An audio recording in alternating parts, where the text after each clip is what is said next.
Welcome, in front of me is ASUS ZenBook A14, and in this video I will show you how to check this device's temperature.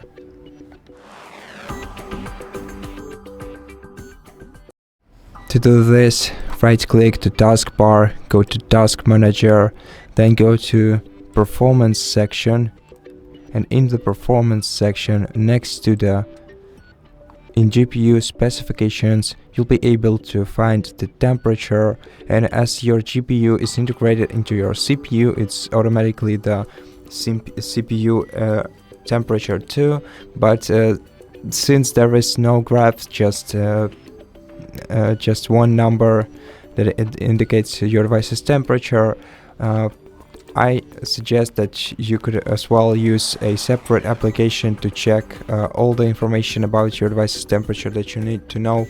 So open your web browser, open the search engine, for example Google, and find the application called Core Temp. It's located on the allcpu.com website. Open it and then click download right here. Once the file is downloaded, you can open it, click yes. At this point you can close the browser, then click next, accept the user agreement to continue, then click next again. Then if you want to change the installation folder, you can click browse and select the folder that you need for your application, click next again. Then make sure that you uncheck this second checkbox next to build your kingdom with something, and because this option wants to install some unwanted software on your PC. Now if you want to create a desktop shortcut, you can leave this one checked, but I'm gonna uncheck it. And if you want to install additional language packs, you can also leave this one checked, but I don't need any additional language packs.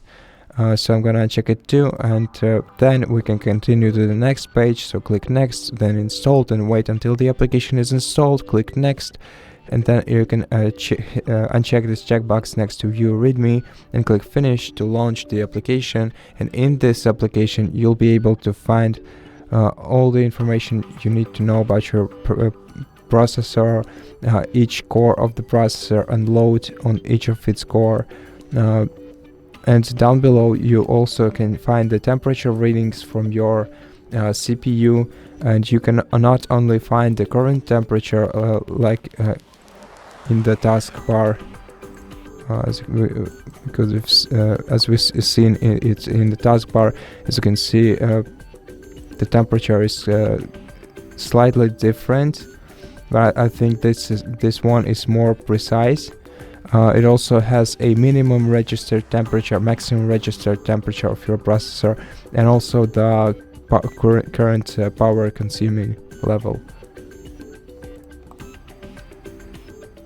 Okay, and so that's basically it. Thank you for watching this video. If you liked it, consider subscribing to our channel, leave us a like and a comment below, and I'll see you in the next one.